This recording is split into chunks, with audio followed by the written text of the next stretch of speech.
king of the trap, man. King of the kitchen bowl. King, you watching Urban Grind TV.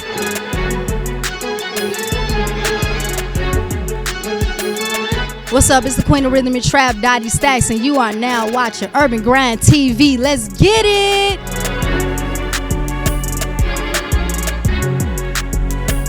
Yo, what up, man? It's your boy A-Way, and you are now tuned in to Urban Grind TV, you dig?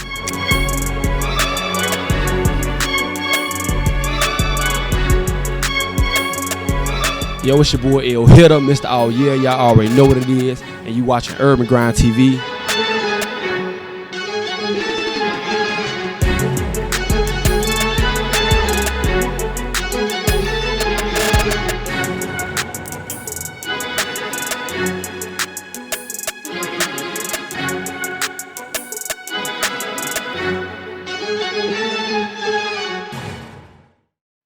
What's up, man? It's your boy Alex Ortiz here with Urban Grind TV, kicking it again, back at Smoker Studios, back in Chicago, baby, back home. Remember my boy Jay, also known as Misfit, right? Yep, Misfit.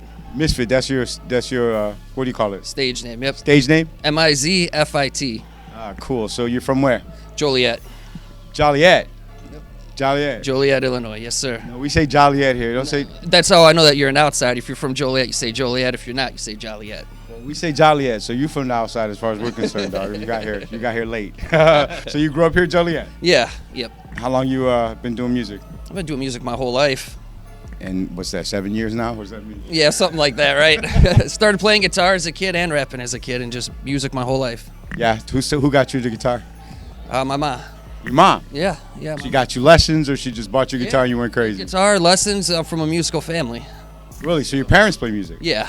Everybody in the family does? Everyone in my family does, for generations. So that's like kind of like one of the parts of growing up in that in family household. You have to learn an instrument? Well, I don't know if I have to, but it's something I wanted to do. So what instrument does your mom and dad play? My mom does piano. So yeah, classical. Yeah, I grew up playing classical and blues myself. Very cool. I'm an old man, so blues you already got me turned on. My nipples got hard as soon as you said blues, dog. Oh, yeah, I was a lead guitarist playing blues. Yep. So you do a lot of events in the area? Yeah, I mean, I took in a little break for a while. Now coming back hard, so I plan on doing a lot. Yep. So how many projects is this for you? Over a dozen. 12. Yeah. Very cool. Very cool. So who's you just signed too? You just signed with? Yeah, with Mobbed Up Records. Mobbed Up Records. Yeah. Really. Mobbed Up Records. We just Chicago coming for even Joliet. We're bringing Joliet with us. That's how we're doing it. Yeah, I'm really excited about it. Looking forward to it. Got a great group of guys working with, so making things happen. So what's your favorite, like, one song that you put out from the beginning to now? What was the number one song in your heart? Oh, number one song that I put out? Oh man, there's too many. There's too many. What's your favorite though? I mean, you gotta have one that like you really inspired you that you feel made it better. That Misfit Kid. Misfit Kid. All right, cool. So where can they find you?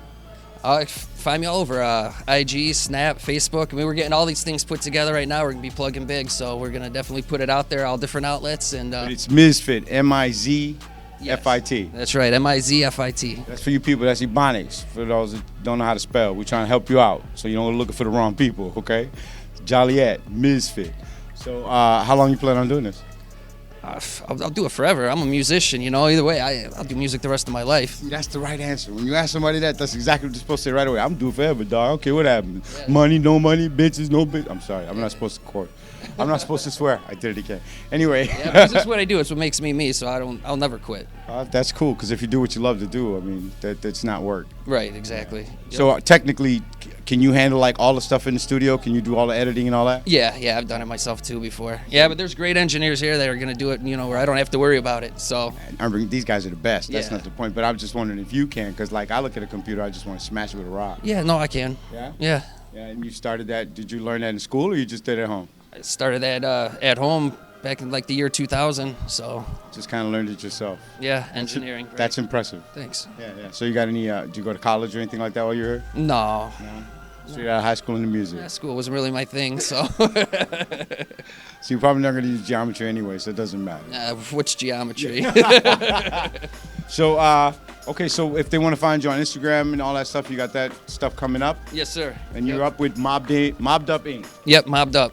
Mobbed Up. So look out for my boy Jay, also known as Misfit Mizfit. Don't forget, this is Alex Ortiz, Urban Grind TV. It's our boy Jay. Coming to you soon, right out your TV. Peace. This is Misfit Mobbed Up Records. You're watching Urban Grind TV. Hey, what's up? It's your girl Miranda Wright, and you're watching Urban Grind TV. I must say, today is a Mobbed Up Inc. takeover. I have an artist in the building that just joined Mobbed Up Inc., going by the name of BBy Joe. How are you? I'm good. How are you today? Okay, thanks for asking. Let me say, is this something, BBy Joe, that name, that's always been your name, right? Yes, what the ladies call me. No cap. Okay. See, I thought that came from family. Nah, so what happened was every time I walked around in school, all the girls would call me BBy Joe. I got mad at it and I started making music. I was like, shit, let me call myself BBy Joe. BBy Joe. There y'all go, BBy Joe. That's how you got his name. But let me ask you, how long have you been doing music? About 4 years. 4 years. Yeah. I set up a studio in my basement, tried to figure out how to do all that stuff. Hit up Gino, started making some hot tracks. And then he's like, yo, you got to come to the studio. I was like, all right, bet. Performed at the Forge, and ever since then, we're taking over. So, just that easy. I love it. So what was the inspiration? What made you want to do it? When I was like about 7, my brother was like, come to the basement, let's watch a movie. I was like, all right. So watch 8 Mile. And after that, I dressed up like Eminem when he was doing the rap battles, started reciting every single line he said in the movie, and started performing around the house, saying stuff to all my family members, and just, that's what happened. So you pretty much like what's going on with the music. You love what it's doing to you, the feeling of it. It's amazing. It's the best feeling in the world. Just performing in front of people going crazy. That shit. It's no other feeling. No other feeling. Who was some of the top industry artists that inspire you? Today, probably like the Baby. I like Lil Baby. He's raw. Eminem. He's cool. And probably Drake. So the music that you actually put out or work on, what messages you putting? I'm just, don't trust these ladies, man. I'm just saying. That's what it's all about. Just real life stuff that happens every day. We named you. What? The ladies named you. Yeah, of course, but sometimes they do stuff that you don't want them to do. You know what I'm saying? Just don't trust anybody. Are you working on any projects right now? Yeah, I got a new single coming out. It's called Hop Out the Rose. It's coming soon, and then we're gonna be working on an episode EP. Okay, now with the EP that you're working on, you know about how many tracks you're gonna have on there, or you got an idea? I think about like 5, 6, something like that. Is there anybody in the underground world or even in the industry that you may want to work with for this EP? I don't know. Lil TJ, he's raw. 2K Baby, he's raw too. Dame Dilla, he's raw too. He's coming up too. So y'all be on the lookout for him. You need to let the people know where to find you, where to watch you at, where to monitor you at. You can find me on Instagram, Twitter, Facebook, all websites at BBy Joe. Okay, I need you guys to stay tuned to BBy Joe. He got a dope project coming out. You don't want to miss it, so stay in tune. It's your girl Miranda Wright, BBy Joe, and we out. You're watching Urban Grind TV, and this is BBy Joe. What's up? It's your boy Alex Ortiz back here in Chicago at Urban Grind TV.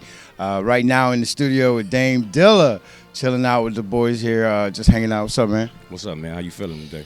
I'm good. I'm trying to, stay in the house and keep away from all them Chinese people right now. But, that's everybody. So you grew up here in Chicago? Yeah, born and raised. What side?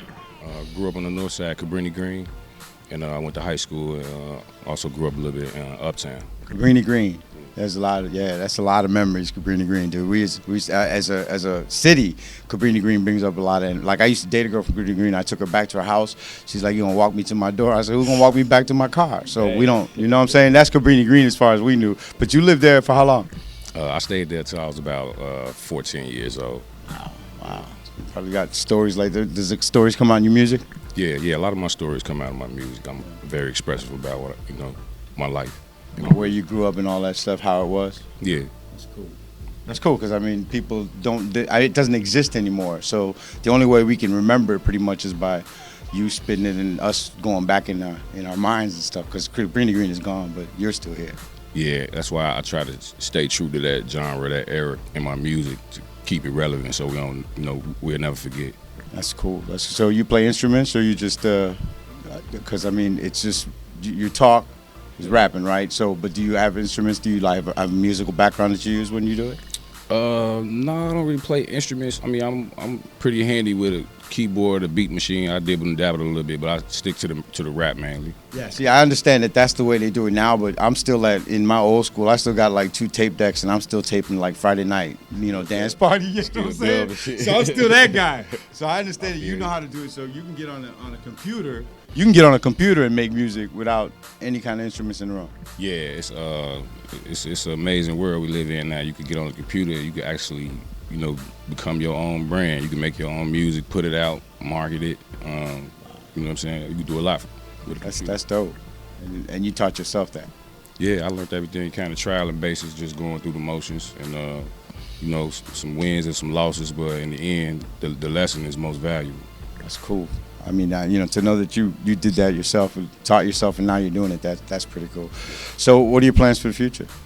My plans for the future, man, I just want to make amazing music, you know what I'm saying? I want to make, a real big impact in the music industry, and with a real solid team, and just, go on and live my dream, you know what I'm saying? What kind of music inspires you to come out? I'm inspired by all kind of music. I grew up listening to my mom, singing jazz and blues and R&B. You know what I'm saying? Then my big brother listening to rap like NWA and Spice One, a lot of older artists. So I've been cultured in a bunch of different types of music. See, because for me, rap started Sugar Hill Gang. You know what I'm saying? I'm that old. So when you say, NWA, The hip, the hop, the hippie, the hippie, the hop, yeah, don't make fun of us, dog. That was our music. Don't make fun of us, man. No. But you came into a whole different kind of rap. When rap first came out, that's what it was. You came into the NWA rap. That's how you started. Yeah, I came in through the, that was the era that was popular, like when I was a kid. You know what I'm saying? So that was a real big influence on my. On what I do, and and where I grew up, you know what I'm saying, being a city kid, and a project kid, you know what I'm saying, it just came with a lot of influence. I was influenced by a lot that was going on around me. Right. Because I mean, music actually is what's going on in that time. Most of the music that's made in that time is about what's going on there. Yeah, a lot of reality rap. So what's your? I asked earlier at the same time. I asked you the same question. What is your favorite thing that you've done as a project from beginning to end? You finished it, and it was your favorite thing you got to work on. The favorite thing that I've done as a project musically? Yeah. It's probably my latest project that I'm working on now. What's that one called? It's called MOB. It's coming out with Mobbed Up Inc. under my new label I just signed with. Shout out. You just signed with Mobbed Up Inc. Yeah. Shout out to Mobbed Up Inc. You know what I'm saying? Big Gino, BBy Joe, the whole gang, Kingdom Crump, you know what I'm saying? Prince, White Al, Crown Me 2 times, the whole North Pole, Enterprise, everybody that been rocking with. Very cool, very cool. So this is your favorite thing now is the new one? Yeah, that's kind of like that's my baby right now. Because I gotta nurture that right now. You know what I'm saying? Grow that in. Yes, sir. Yes, sir. So what's it called? Where can they find it? When is it going to be released? It's going to be released everywhere. We just got through shooting the video the other day. The track is actually already done. We haven't released it yet. It's coming soon. I'm gonna holler at the big guy, and we're gonna put a date on it, and just it's gonna be real soon though. It's gonna be real. So we'll be on the lookout for it. What's it called? It's called MOB Dame Dilla. MOB Dame Dilla. So cool. So we'll be on the lookout for that. And if they want to find you on social media, how do they find you? All right, I'm real active on Instagram, Facebook, and Twitter. My Instagram is @DameDilla74, all one word. My Facebook is NPENT Dame Dilla, and my Twitter is @Dame_Dilla. And I'm also on YouTube. I got several videos out. I probably got like 30, 40 videos out. Y'all can check me on my page. Subscribe to me. It's Dame Dilla on YouTube. It's Dame Dilla all the way around, man. You can Google. Dame Dilla everywhere. That's all you got to do is punch in Dame Dilla. You should be good. Dame Dilla everything. Yeah. Very cool. So right now, as you're working with Mob, what do you think is the thing you're looking forward to the most? Like what's going to happen now and you think you're looking forward to the most? What I'm looking forward to the most is just, getting the big machine behind me and the camaraderie of, you know, working with these guys and some other artists and, you know, being versatile, getting outside of the box a little bit. You know what I'm saying? I'm excited about that. You know what I'm saying?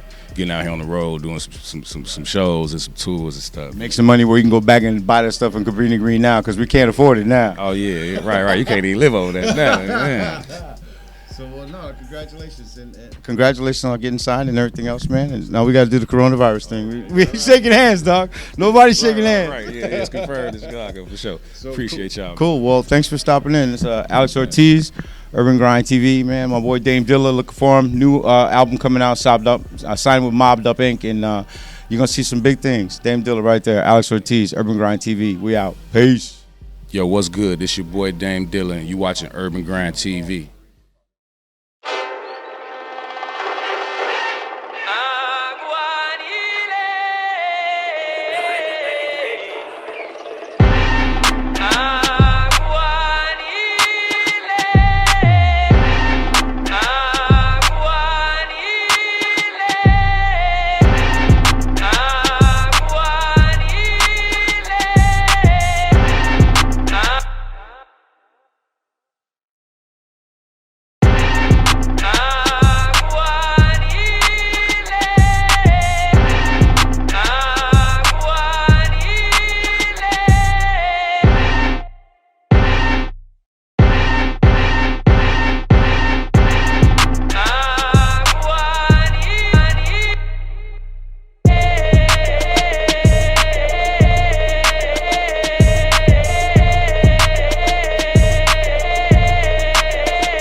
Welcome to Aranda's Mexican Restaurant and Pizzeria, home of our famous handmade tortillas.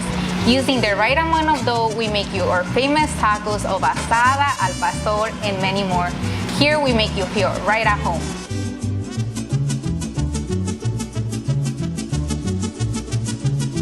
Also here at Aranda's Mexican Restaurant, we offer you freshly made pizza with all of your favorite toppings, including sausage, pepperoni, and veggies for all of our veggie lovers.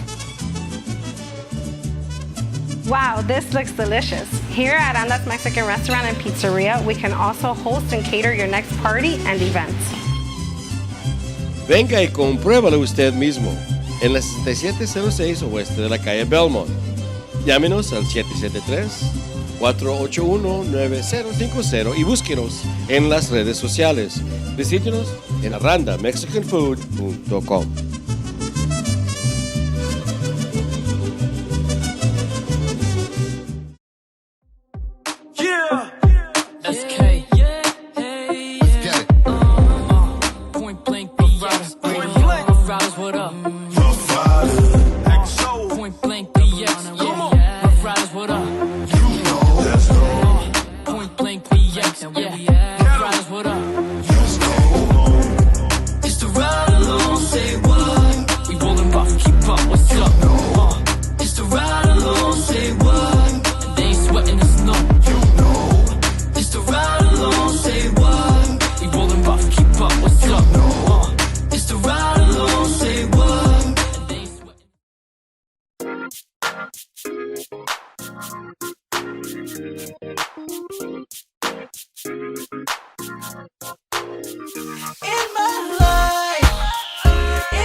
Wonder why I live my life this way.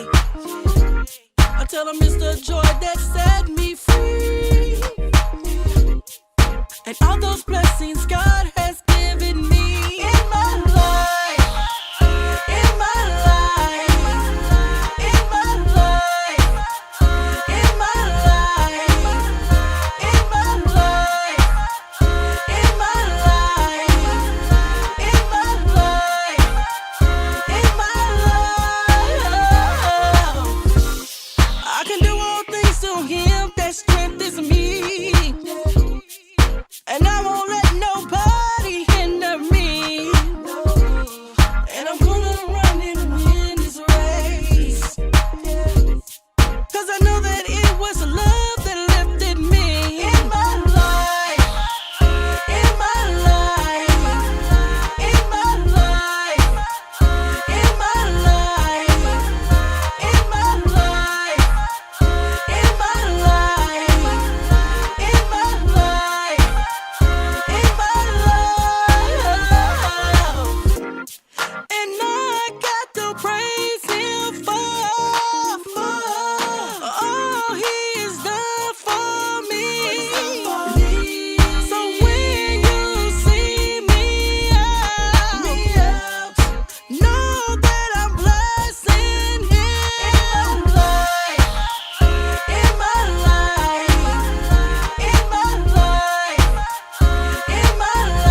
Yeah. It's 2 L's.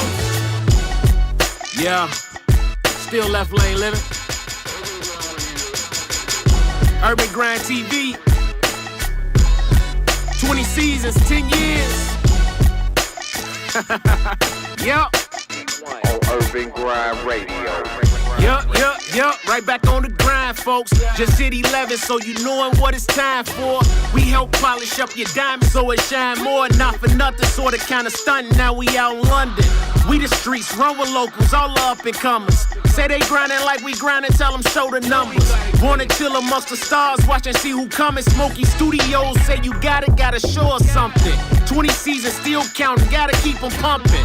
Dedicated, hottest topics, bro, you cap it, stop it. Been a platform for artists trying to touch the sky. Send your videos and get exposed through the viewer's eyes. Cable on, channel flicking through the 25. 4, 3, 2, 1, now we going live. Urban Grind, your commitment and dedication. It's a thank you from all the artists, we appreciate it. Urban Grind Radio, your boy B1. Here we go. Urban Grind Radio. Urban Grind TV. 2 L's.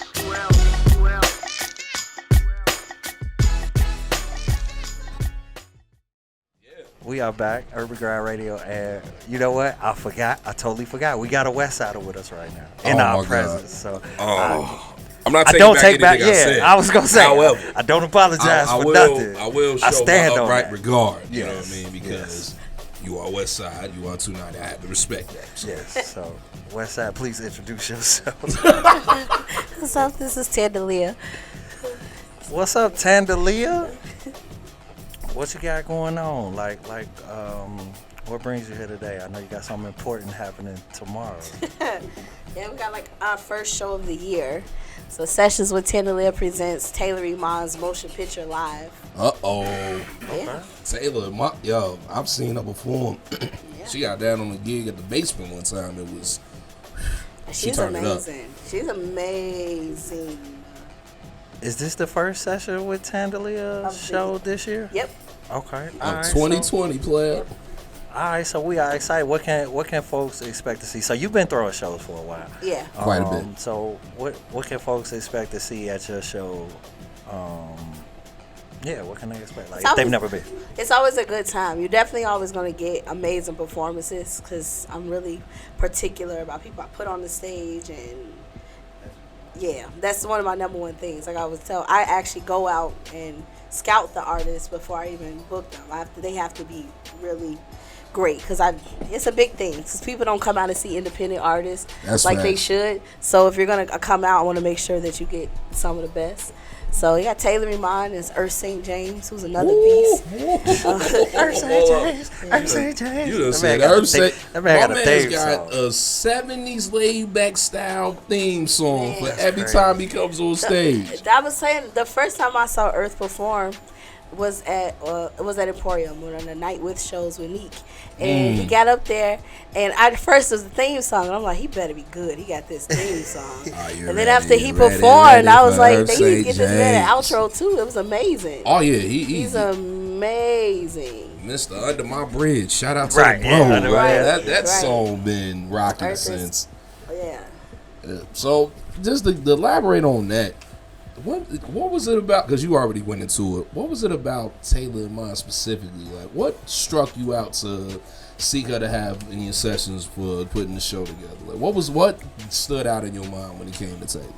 Well, more so, she just put out a project. I'm starting a new series where I'm trying to give back more so to the artists who've been a part of the sessions and doing like spotlight concerts for them. So she's one of the first ones, and she just put out this EP. And Motion Picture was a really dope EP that she put out. I don't know if you guys got a chance to check it out, but it was she did a really awesome job with it. So I was like, I want to start this off with Taylor because she just put out a project, and it's a dope project, and people deserve to hear and see her. So speaking of that, like, what got you into, like, from being a songwriter to being a concert producer / promoter? Like, how do you make that jump? Because that's a jump. Yeah, I kind of started off doing both anyway, because I had a hard time at one point I was a performer, and you always have a hard time getting booked.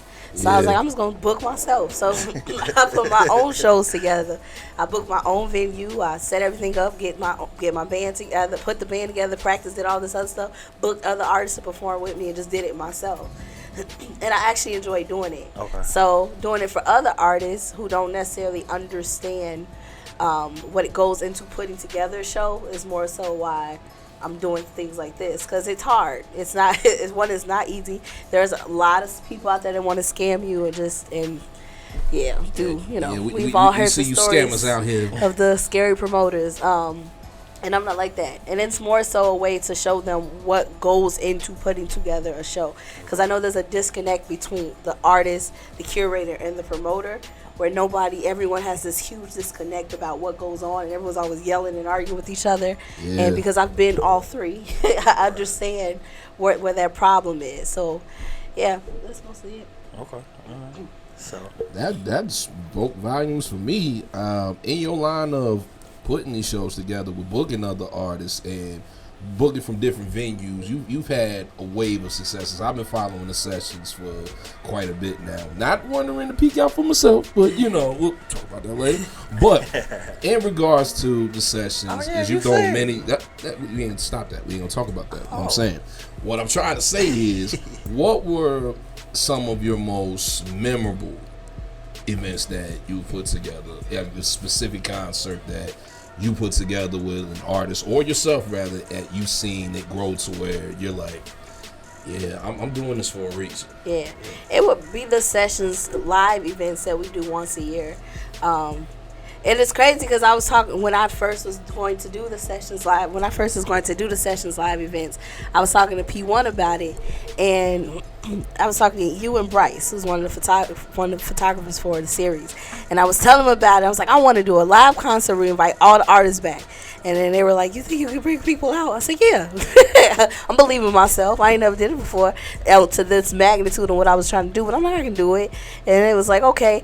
They was like, how many? I was like, we're going to say about 100. And then we got there, and it was at Wire, and there was like 250 people there. And then the following year, it was like 300-something people there. And then every year it keeps growing. So I'm like, okay, we actually, even though I get nervous, because I'm always nervous before anything that I do, but the fact that it's growing and it's getting more and more respect, and the artists are getting more respect and getting more opportunities from it, lets me know, okay, I'm doing the right thing. So let's dig into something. Because disclaimer, like I put out before, I had to put out the disclaimer on TV that we're friends. Like I talk to Tan. We don't talk as much as we used to, but we talk, fairly regularly. Yeah. And so I understand. I've been there for. Yeah, pretty much all, a lot of the journey. Yeah. So, I know your mission. What do you think about the state of shows and venues in Chicago now? Like, even since you started, it has changed. Yeah, definitely. So, what are some of the things you see that's going right, and maybe some of the things that Chicago could do? Yeah, there you go. Chicago could support more in general. The independent artist scene, because they don't. So they can do a lot more with that. But as an artist, we got to get more creative as far as putting together shows. And if you look at it, a lot of times stepping outside of a venue and doing it in a place that you wouldn't necessarily do something that actually brings in more attention.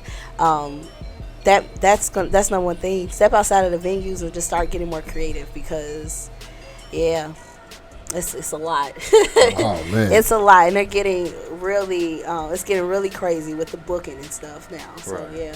Do you feel like Chicago is oversaturated with artists? Yeah. I don't think it's no more than any other city. I do know that we're at the DIY era in the world where everyone can figure out how to do something. So because everyone can figure out how to do it, everybody wants to do it. But I don't think it's no more than most places. No. No. All right. Well, yeah, because I know we've had some conversations about different talents and like the challenges. What about the venues? I mean, Have you seen like going outside the box? Is that something by choice or by force? Or it's definitely a combination of the two. It's because, like I said, the venues are being a lot. It is. I don't want to say. Yeah, it's getting difficult trying to book shows with the venues. It's very, very difficult, and it didn't help when they added that tax. That really messed everything up for artists when they added that entertainment tax. So that was one of the biggest issues that did it. But Chicago's it's expensive. So how I see it is because Chicago is an expensive, the taxes are high, it's expensive a city in general to just to exist in. So the venues, that's why they do the things they do the way they do it. It sucks for us, but they're looking out for themselves because the taxes are high, the liquor taxes are high, the taxes for the space. If the police gets called out, they get taxed for that. Like, it's a lot of things that go into it, and so in their head, it doesn't make as much sense because though we bring in numbers, what I've noticed from a live show standpoint, we can bring in numbers. It's a matter of taking people to go to the bar. Yeah. So when your crowd isn't going to the bar, then the venue is like, nah, I don't want you here. It doesn't matter that you had 5,000 people here. None of them drunk. So that's the problem. So for the artists, if you know that you have a crowd that doesn't necessarily drink or they prefer BYOB, that's more, we talking about getting more creative, like find another space and make them, and fine, y'all can come in and bring your own bottles and whatever, and then now the proceeds go straight to me and not have to split it amongst the venue. You just gave away some game. So, I hope that the right ones is listening and absorbing. So you got to get creative now. It's a mess. All right. So then musically, how do you feel about the scene? Like just on the music side, like you put out a project here. How did that do? Like, what was the response to your project? It did. The crazy part is the project did way better overseas than it did here. Okay. I don't even know how they found it, but it's doing really great overseas, in particular in the UK. Yeah. And I'm like, but I know they have a huge appreciation for soul music out there though too. That's the word. So I'm really happy about that. In the UK, you had a top hit, right? They in particular it's the song with Sam Trump, What Do You Think, is the one in particular that they like the most. But yeah. That's a combo there, you and Sam Trump. Let's get past that announcement. Okay, that was it was on the chart, on the radio. Yeah, it was on that chart. Yeah. That's what's up. I think people should know that. So don't be shy to tell that story. And any plans to travel over there to the UK to back up that performance? Oh, yes. Okay. Yes. That's what I'm working on right now. Yes. Okay. All right. Cool. So tomorrow night we're going to see you at Emporium. And what else you got going on? Anything else we need to know about this? Emporium Arcade Bar tomorrow at 7 p.m. And then also April 19th, we'll be doing Soulful Sundays at Reggie's, the Sessions with Tandaleria Band. I'm bringing some of the guest artists from the series. They're going to be with us too. D2G on the lineup or no? See, I've never heard D2G sing, like, ever.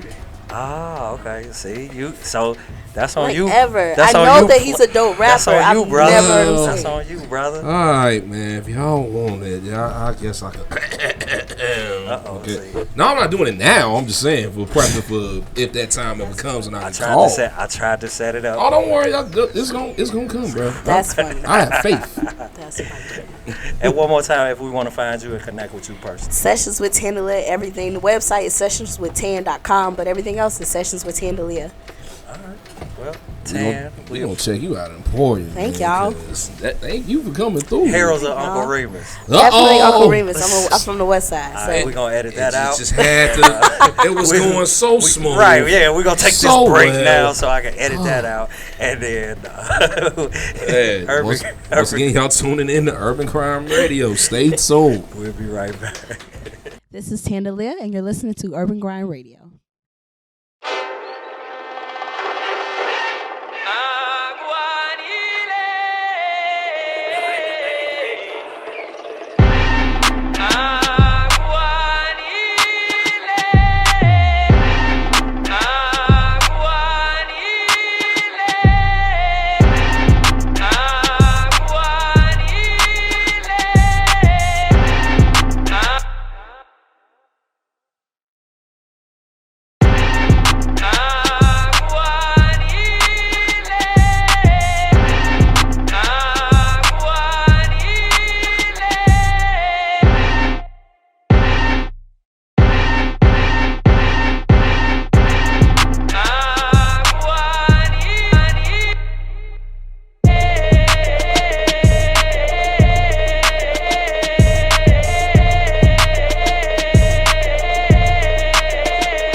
Welcome to Aranda's Mexican Restaurant and Pizzeria, home of our famous handmade tortillas.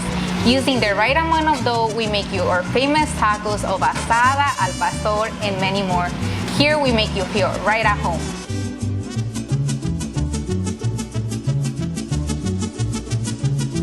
Also here at Aranda's Mexican Restaurant, we offer you freshly made pizza with all of your favorite toppings, including sausage, pepperoni, and veggies for all of our veggie lovers. Wow, this looks delicious. Here at Aranda's Mexican Restaurant and Pizzeria, we can also host and cater your next party and event. Venga y compruébalo usted mismo en la 6706 oeste de la calle Belmont. Llámenos al 773-481-9050 y búsquenos en las redes sociales. Visítenos en arandamexicanfood.com.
We ballin' like we in the playground.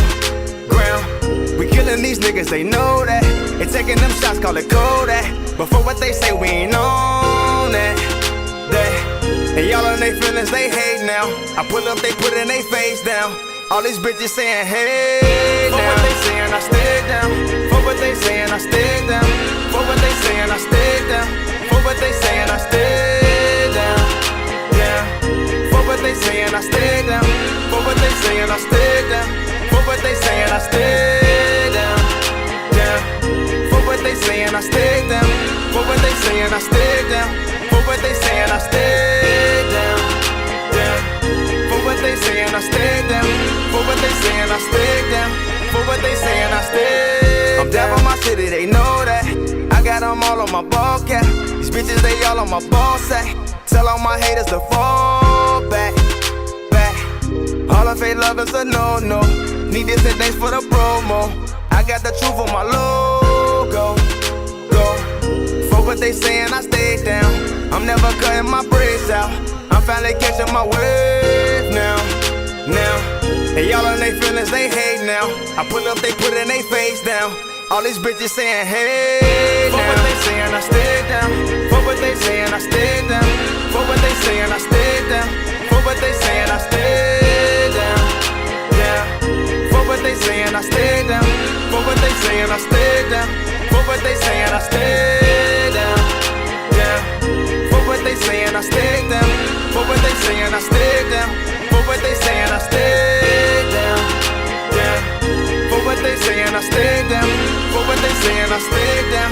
For what they saying, I stay down.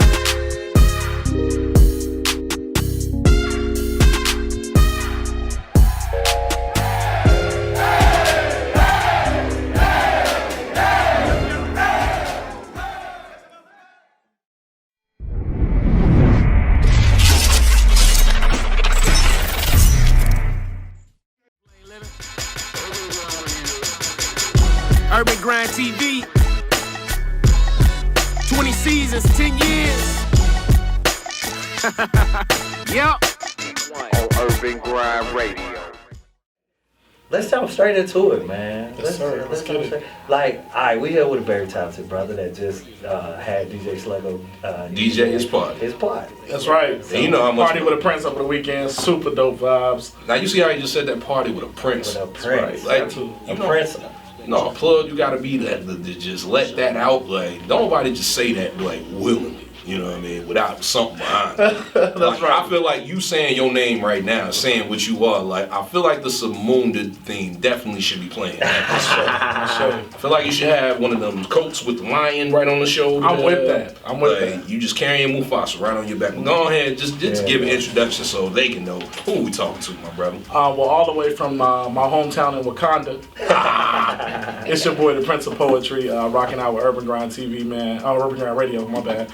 But y'all got so much going on across all those cities, so it's all the same. So you didn't lie either way. Like, you was absolutely correct. So, yeah, man, your boy, the Prince of Poetry, spoken word artist in Chicago, born and raised from the south side of Chicago in Inglewood. Super happy to be rocking with you brothers today. Appreciate you, man.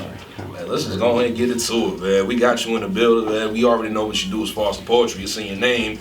Let's just get the obvious out of the way, man. What got you started, man? Playing with words, forming, you know what I'm saying, metaphors, assemblies. Like, what got you started? What was the spark in your mind that just said, you know what, I think this is my lane?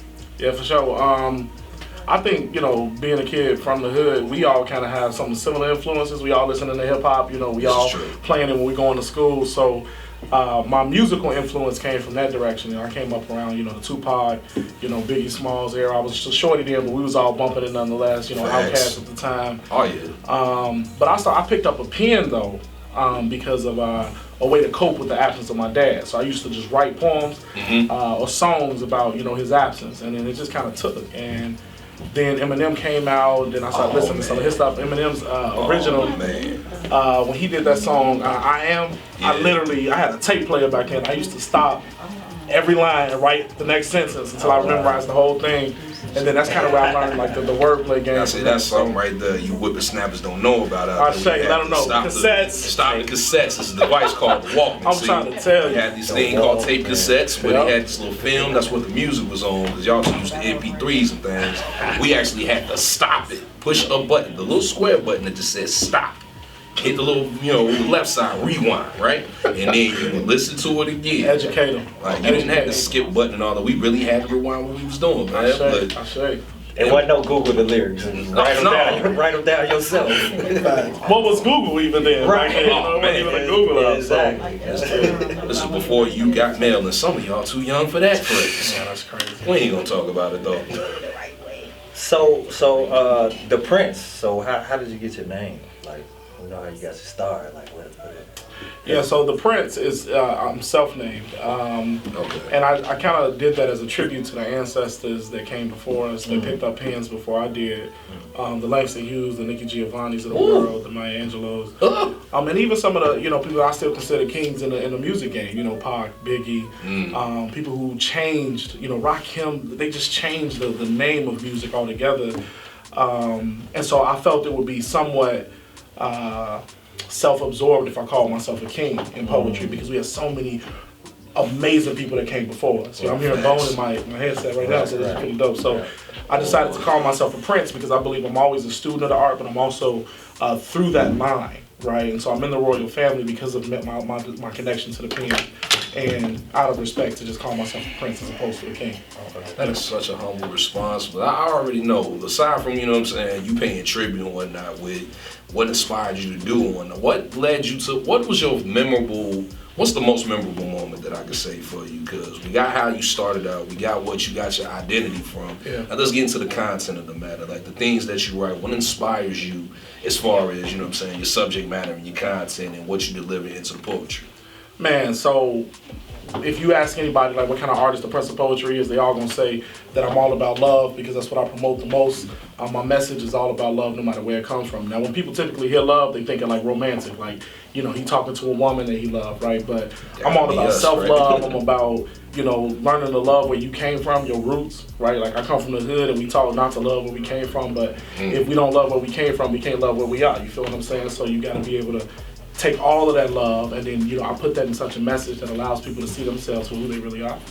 And that's always been my message. So if it's about the streets, if it's about, you know, romance, if it's about loving myself, it's about love between the father and the son, whatever it is, I'm gonna throw that blanket of love over it and help people see a different side of life, period. Yeah, that. So a lot of people call Chicago the city of hate.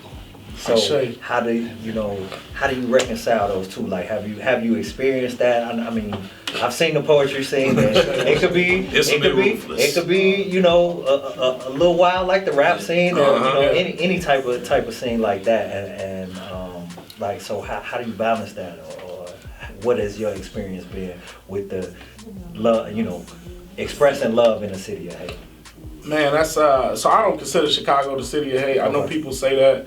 But man, Chicago is a beautiful place. But just like any place, you know, you're going to have people due to generational curses or whatever trauma that they're dealing with, they don't see life as positive as the rest of us, right? And I just feel like in that case, those people need to be loved on a little bit more, but love from a distance, because I ain't going to bring them into my circle and allow them to hurt me either, you know what I'm saying? Like I used to say, you don't let snakes in to bite you.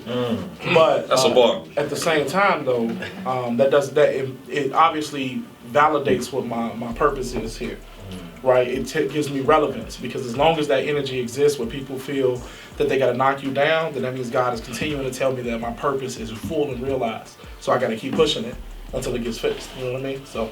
See, that's a message that you just touched on, something that just kind of spoke out in my mind, is that even in the city, hate, or what's considered to be hatred, like, you find the love within, you know what I'm saying, whatever it is that you're going through, and you're able to push that along within the message of your poetry. So I guess then from that, it kind of sparked the question in my mind, has there ever been an instance where you're doing a performance and you happen to notice that one of your pieces, because you get to survey the crowd, you get to see exactly who's looking, who's paying attention. So has there ever been like an instant memory that you can think of at this particular moment where as you're doing your piece, you can read the crowd reaction and you see that it's hitting a bit different when this particular person is listening to it as opposed to somebody else, you know what I mean? Yeah, man, every crowd is different. My sister, K-Love, I used to get real caught up in like how the crowd was gonna respond to me. And I remember one time I was talking to K-Love and she was like, as long as you touch one person in the room, it don't matter how many people stand up and clap for you, any of that. Just touch one person. Facts. And I took that a step further and I said, okay, if I can touch one person, even if that one person is me, then I'm gonna give everything I have, right? So every performance I speak and spit at, I try to make sure I at least move my own energy. And one time, I spit at this show, and 4 brothers came up to me afterwards. It's this piece I wrote called Cry King. It's viral on social media.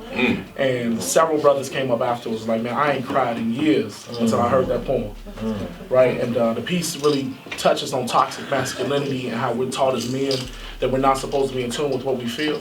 And I kind of get to the jugular of that, because coming from the hood, that's how it is. Like, you're not supposed to cry, you ain't supposed to show emotion with nothing. You got to be hard to the core, because if a dude act like he's soft, they gonna come at your head, right? Easy Vic. But I've learned that there's true strength in transparency. Even if it means you got to shed a tear, you feel what I'm saying? That don't make you weak. No, most definitely. And you hit it right on the head with that. And actually, it was going to go into my next question that I had in my mind is, you said that piece, Crack King, was the title of it, correct? Crack King, yeah. Crack King. So would you say that that's one of, like, what is your favorite piece that you love to perform? I didn't want to try to see if I was answering the same question, because from how you just explained the last scenario with the 4 brothers coming up to you after you performed that piece, it would seem like with something like that, that would be like a top choice if that was me per se. But what would you consider as your favorite piece to perform? I think it definitely depends on the audience. Crack King is definitely one of my favorite pieces because it's a moving piece to everybody in the crowd. But my absolute all-time favorite piece I ever wrote is this piece called I Love Myself. And basically I talk about all the things that God has put inside of me, and that despite what my flaws are, I realize that God exists in me. And the beauty of what I am, all the qualities he gave me, the abilities and talents, I love that, and I'm able to see myself from God's point of view. So that's one of my favorite pieces, personally. That's I'm blown away. That one, P. What you got? Legit. So how do we consume your art? Do you have like books as well, or is it just we consume it? You gotta come out to the show and hear it. Well, we're working on an album right now called the Love Her album. Okay. It's gonna drop this spring. The Love Her album, I'm super excited about it. So I told you I'm a love poet, so I do the love between man and woman too. Oh yeah. And the Love Her album is a complete album full of the male energy in the universe responding to the female energy in the universe, putting that love back into her, right? Brandon Williams, shout out to Real Talk Raps, who did a phenomenal book. I was just talking to my mans about it, and he put out a book that he said was a historical proof that the black man has always loved the black woman. And I love that idea, right? And so the Love Her album obviously has some of that influence in it because women need to know that they're loved. And the narrative nowadays is that brothers ain't loving on women anymore. You're treating them in all kinds of ways. And you know how many posts I see it at? I'm trying to tell you, but the validity in it though is the fact that so many of our sisters have come up missing, and we haven't done a great enough job of keeping them protected. So the Love Her album is going to touch on all of that and really talk about how we can get to the heart of the matter and prove how much we love the woman, apologize where we were wrong, hold ourselves accountable, and put that love back out to the universe. I'm digging that concept. I dig that. So, it's not often that we get poetry. It's not often. And I think I know where you might be going with this. Talk to me. We need to hear a little something. A little something. I mean, you talking on it, man. You gotta talk. I'm moved, so I just had to stop the tune for a second. The spirit just touched you, bro. Then you just kind of came over here to. Like, let's hit it. All right, so spoken word. Let's speak on it. Play some poetry, ladies and gentlemen. I'm gonna give about pre-snaps. Oh man. I sometimes wonder why I've been told I shouldn't cry. My whole life, this alpha male mentality has surrounded me and kept my pupils dry. I mean, hell, I don't even watch some of my people die. And I battled with my conscience, and I had internal arguments. If any water would hit my eyes, and yeah, I still hurt inside, but pride. It'll make you lie. I can remember hearing the wails of hurting mothers, but my own tears I couldn't discover. I guess you could say bounty sheets have been slipped under my eye sockets and kept them covered, because if any water leaks out, my pride be there like the quicker, picker, upper, and I recover by standing tall, flexing and all. Can't let my stature fall, water just gotta bounce off this wall. I don't watch brothers get buried, and I know kings to this day who wouldn't even tear up. Like God didn't give them tear ducts. Like he somehow slipped up when he constructed us. This crushed us, broken us, malfunctioning us. I done heard conversations be like, hey King, slow up. Let me help you to grow up. So what? You say you hurting and you crying? For what purpose? You got water, work's working. It's better if they never surface. Keep the pain to yourself. Ain't you a man? Can't you stand? Be strong for your fam? Then you better hold the water back. Like damn. But I can only be as strong as I am. Prince, are you strong? I am. Then you better not cry, brother. I know it hurts, but a real man's got to remember his worth. But that makes it worse, because now I find myself questioning their words like, but didn't God water the earth to make its fruits grow, allowing first sprouts to show? Or no? My brothers stay tough. Meanwhile, they're getting hit with the hardest hits. You know why he looks so hard? Because that's a face he ain't watered yet. He'll let his skin crack before he let the water in. But what have you ever seen grow without consistent water in? I'm imploring my brothers to start exploring the purpose of your eyes. They're not just for seeing, or for blinking, or for closing when you're sleeping. My brothers will swear on a stack of Bibles they love Jesus, but they won't imitate his weeping. Like they think God is a weakling. And your manhood will be weakened if you cried on one weekend, but what are you really thinking? That there's no healing power in tears? That a real man can't reveal what he feels when that pain comes in? That you're somehow stronger for prolonging your moment of reflection? My brother, you don't see being able to cry as a blessing? Have you ever heard a father threaten his baby boy for crying when he's hurt? Yelling and telling him that if he cries, he gonna hit him. So now his son's gotta grow up being a victim for having feelings. But imagine a world where our young kings could actually reveal what they're feeling. And when he see the tears you spilling, you can help heal him. Have him no longer believe in having feelings would kill him. Because that thinking is so absent of God, who we telling him to be ain't even the real him. We gotta stop teaching our sons that tears are venom. Because that thinking even impacts the way they treat women. We all talk about healing. Well, healing can only begin once you acknowledge a hurt feeling. Once you release all the toxins and let go of all that nonsense that's been fed to your subconscious because it's only created enmity. Your fake manhood has become your enemy. You just pretending, B. I guess that's why they call it mask masculinity. It's time for a change, not more of the same. Our kings need to heal and the crown fits better when you're sane. And although it sounds insane to use tears as a way to release your pain, we gotta remember that God's promise to that beautiful bow will only show after it rains. Go ahead and crack in. That's that piece, y'all. That's nothing more to say, bro. Nothing more to say. Like, where can they find you on social media, man? All right, so check me out on social media. You can find me at The Prince of Poetry on Facebook, on Twitter, on YouTube, and you can also find me at _Prince of Poetry on Instagram. That's it, ladies and gentlemen. You have it right here. P.O.P. holding down. Prince of Poetry, ladies and gentlemen. For real. Thank y'all for having me. I'm finna go cry. Yeah, I gotta go. That's cool. I'm gonna go. Gotta get some water in. I'm gonna go see your hoes about a garden real quick. I'm gonna go ahead and talk to y'all in a minute, man. Urban Grind Radio, ladies and gentlemen. You got P1, D2G, P.O.P. We got more coming up for you. Let's get it. We'll be right back. Yo, what's up? It's your boy, the one and only Prince of Poetry. You are listening to the one and only Urban Grind Radio. Get in tune with the dopest crew in town.